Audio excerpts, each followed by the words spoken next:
Bonjour et bienvenue dans cette nouvelle vidéo critique consacrée à Kimetsu no Yaiba, l'épisode 15, qui débute un nouvel arc. Et ouais, et sans plus attendre, on commence là où on s'était arrêté, c'est-à-dire Zenitsu qui avait découvert Nezuko, il est tombé sous son charme totalement, il la poursuit à travers la pièce, ensuite il poursuit Tanjiro, tout le monde se poursuit dans la petite pièce, c'est un petit peu nawak. Il faut savoir que aussi c'est des scènes qui sont inédites au manga, normalement là ils sont sur le point de partir de l'auberge, dans le manga, c'est juste 2-3 cases, hein, c'est pas plus. Ensuite, on a une scène rapide avec Inosuke dehors, la petite mémé qui vient lui apporter Des vêtements de rechange. Des vêtements de rechange, qui lui dit le dîner va être prêt. Voilà, elle est au petit soin avec lui. Lui, il sait pas trop comment réagir, qui est un petit peu bourrin d'ailleurs. Et on voit, il a une tête, on sait pas trop si c'est comique, si c'est. Il est pensif, il y a des espèces de petits nuages à côté de sa tête, donc on dirait qu'il est attendri un petit peu. Ouais, on le découvrira un peu plus loin dans l'épisode en fait. Mais c'est de courte durée parce que juste après ça, il rentre dans la pièce, il gueule et il charge Tanjiro avec un coup de tête et du coup il poursuit Tanjiro. Le lendemain, le docteur leur explique qu'ils sont rétablis, c'était assez vite, hein, des côtes brisées, des jambes cassées. Enfin bref. Bon, on sait pas exactement combien de jours c'est passé. Hein. Ouais, bon, on s'en fout un petit peu, c'est pas le plus important. Là, il y a un corbeau qui arrive, il dit aux trois, il faut aller direction nord-est. Nord-nord-est. Nord-nord-est. Donc c'est les trois, hein. Maintenant ils forment un groupe, on va dire, une partie. Et donc ils se barrent, là il y a la mémé qui les intercepte à la fin et qui leur dit, pour porter chance, voilà, c'est un truc traditionnel japonais, elle leur met des étincelles dans le dos. Et du coup, t'as Inosuke, il sait pas ce qui se passe, il fait tu fais quoi la vioque parce qu'il croit qu'elle agresse ou quoi, lui il connaît rien. Et Tanjiro qui lui explique la vie, voilà. Non, elle fait ça pour nous porter chance, parce que voilà, c'est des pourfendeurs, donc ils ont des chances de mourir dans leur métier. Alors il se dirige en direction du mont Natagumo. Et donc, des démons sévissent là-bas, comme d'habitude, hein, c'est leur mission de pourfendre les démons. Ils y vont en sprintant. Évidemment, on perd pas une seconde. D'ailleurs, cette scène est un petit peu rigolote. Justement, Inosuke est en train de parler justement de pourquoi la vieille voulait faire ça, de quoi elle se mêle en tout cas. Et Tanjiro, lui, il fait une tête vexée et il commence à sprinter. Et du coup, Inosuke, en quête de challenge, toujours faire la course avec Tanjiro, toujours rivaliser avec lui, ce sera, je pense, son rival numéro 1. Hein. Ce sera toujours le mec qui se replacera en tant que rival de Tanjiro. La nuit tombée, ils arrivent au pied du mont et du coup ils sentent un danger émaner de cet endroit. Zenitsu, comme à son habitude, hein, en fait, c'est son ouïe, on l'avait compris, il arrive à sentir quelque chose de terrifiant, de malfaisant. Et du coup, il tombe sur un corps allongé d'un pourfendeur, donc qui semble être dans une posture assez délicate. Et... Alors, un corps allongé, c'est juste un mec par terre, il a l'air d'être blessé, mais il est vivant. Voilà. Hein, Oui, il est vivant. Et du coup, il se fait traîner dans la forêt, tel un poisson, avec une canne à pêche. Donc, on voit qu'il est attaché à un fil. Et donc Inosuke et Tanjiro décident de s'engouffrer dans la forêt pour voir ce qui se passe. Et Zenitsu, lui, paralysé par la peur, reste à l'arrière. Le pauvre. Alors nous voyons l'ombre de plusieurs démons. D'ailleurs, derrière un des démons, on voit qu'il y a plusieurs... Ils sont cachés dans la forêt, les démons. Voilà, ils sont cachés dans la forêt. Derrière un des démons, on voit qu'il y a plusieurs corps attachés, en fait, qui sont ligotés. Donc aux tenues, on reconnaît que c'est des pourfendeurs. Donc on voit qu'il y a beaucoup de pourfendeurs apparemment qui sont venus ici. Et... Qui se sont fait laminer. Et ouais, les démons d'ailleurs ont des apparences un petit peu particulières, donc on se doute que chacun va avoir son combat. Enfin, je sais pas, on sait pas encore combien ils sont, tu vois, mais vu qu'ils viennent à 3, allez, peut-être un 3 contre 3. Alors Tanjiro, donc qui continue à s'engouffrer avec Inosuke, est assez rassuré quand même de le savoir avec lui. Parce que il disait que l'odorat qu'il a senti l'a à moitié paralysé. Et du coup, avoir Inosuke avec lui, ça le rassure un petit peu. Et Inosuke accepte ce compliment et a la même réaction qu'avec la petite vieille. C'est du coup avec ces espèces de petites bulles à côté. On dirait qu'il découvre vraiment les sentiments d'amitié, de bienveillance et tout ça. Là, au jour le jour, en fait, c'est assez marrant. Il tombe sur un pourfendeur qui semble toujours d'attaque. Donc il attire discrètement. Ouais, c'est un des survivants en fait. Voilà, c'est un des survivants. Tanjiro se présente, dit qu'il est de rang Mizunoto, qui est le rang le plus faible des profondeurs, et lui il dit Ouais. Ah, mais vous êtes. C'est un Chunin. Voilà. Non, c'est plutôt un Genin. Ah oui. Un Genin. Et oui. Le mec il connaît pas Naruto. Bah oui. Et du coup, lui il dit bah, vous êtes que de rang Mizunoto. Mais nous on veut des piliers, on veut les plus forts. Patate dans sa bouche. Inosuke qui est pas content. Qu'est-ce que tu sais de nous, hein, on est des Mizunoto. Donc, et d'ailleurs, lui, il est censé être d'un rang plus élevé. Donc, il dit quelque part, je suis ton senpai. Voilà. Respecte-moi. Voilà. Bon, il leur raconte l'histoire. Apparemment, voilà, ils se sont infiltrés avec une bande de pourfendeurs. Et à un moment, certains des pourfendeurs en fait se sont rebellés et ont attaqué leur compère. Et en fait, ils semblaient être contrôlés par quelque chose. Et donc, c'est comme ça que ils ont à peu près tous été exterminés ou capturés du moins. Et ils attendent la venue de piliers. Mais ça tombe bien, parce que du côté des pourfendeurs, 2 piliers sont sur le point d'intervenir. Donc Giyu, qu'on a vu dans le premier épisode, avec la voix de Takehiro Sakurai, le mec charismatique donc, qui a entraîné Tanjiro dans cette galère, on va dire. Et Shinobu, qui est donc notre pilier, d'ailleurs qui a l'air d'être assez espiègle, parce que elle dit juste une phrase d'ailleurs, la voix de Saori Ayami, qui est une doubleuse très très connue également, la voix de Jabami Yumeko par exemple dans comment ça s'appelle déjà Kakegurui. Et du coup elle dit juste est-ce que les démons et les humains ne pourraient pas cohabiter ensemble? Ouais, d'ailleurs elle ressemble physiquement à celle qui a passé l'épreuve pour devenir un pourfendeur. Elle a aussi, je crois, la même sorte de papillon en guise de nœud. Moi, je croyais que c'était ce personnage, mais là, vu qu'on nous la présente en tant que pilier, c'est pas la même personne au final. C'est peut-être sa grande sœur, sa mère. Là, vu que tous les personnages, même adultes, font très très jeunes, au point de vue du design, donc je sais pas trop. Mais je pense que c'est pas anodin au final, c'est sûrement sa grande sœur. Moi, je parie sur ça. En tout cas, c'est plutôt intéressant d'avoir 2 piliers, donc qui sont censés être les profondeurs les plus forts. D'ailleurs, quand on remarque bien dans le générique du début, on voit Giyu en plein milieu, et elle est juste à côté en fait. On la voit en ombre. Du coup, ça veut dire qu'ils doivent nous montrer tous les piliers en fait en ombre. Les piliers, c'est les commandants dans Bleach, c'est ça. C'est ça, c'est les capitaines. Les capitaines, ouais. Et après la pause publicitaire, on passe du côté de Zenitsu, qui est lui resté toujours au milieu du chemin. Donc il est roulé en boule, il est totalement en position fétale, il a toujours peur. Et là, il a des pensées un peu négatives, profondes. Il se demande pourquoi ils m'ont abandonné. De vrais amis, normalement, auraient essayé de me convaincre de venir. Et on voit un petit schéma avec Tanjiro qui fait hey, tu peux y arriver.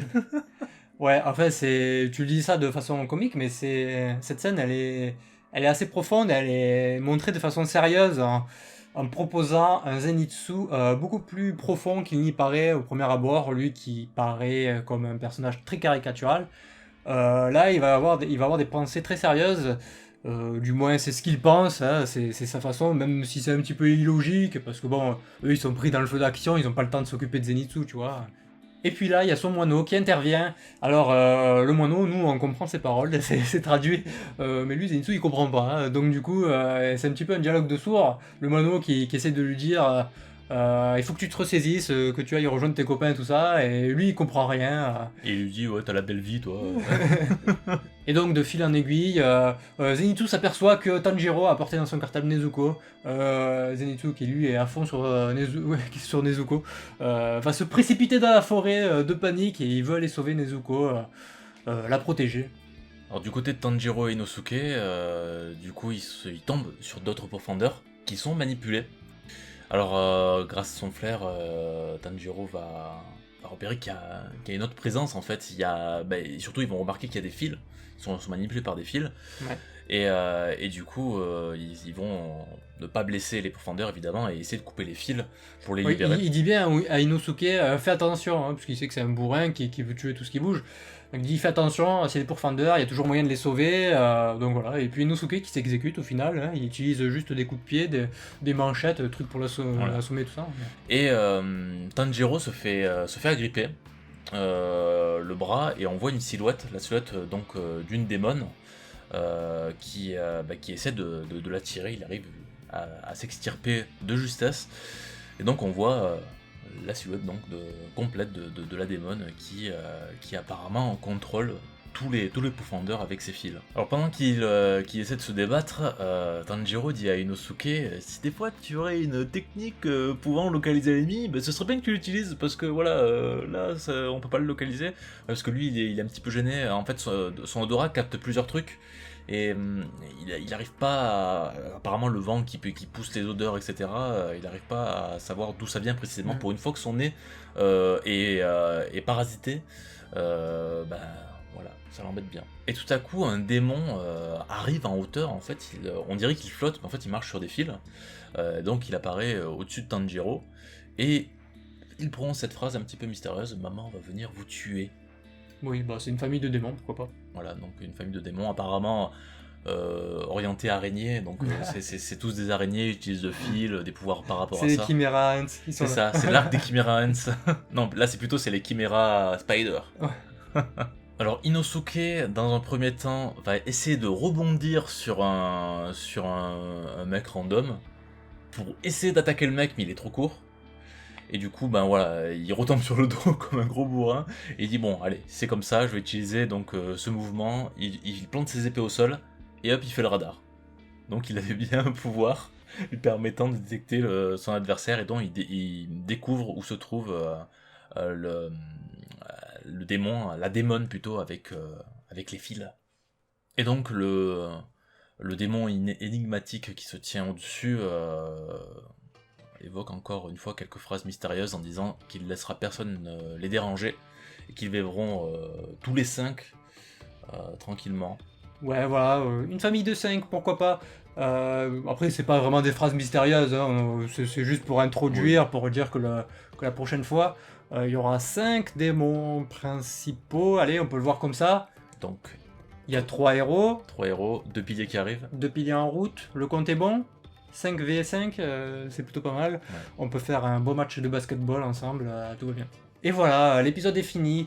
Un épisode qui était quand même... Alors ça fait 2 chapitres, encore une fois. On retrouve un rythme normal. Les 2 derniers épisodes, c'était un chapitre et demi.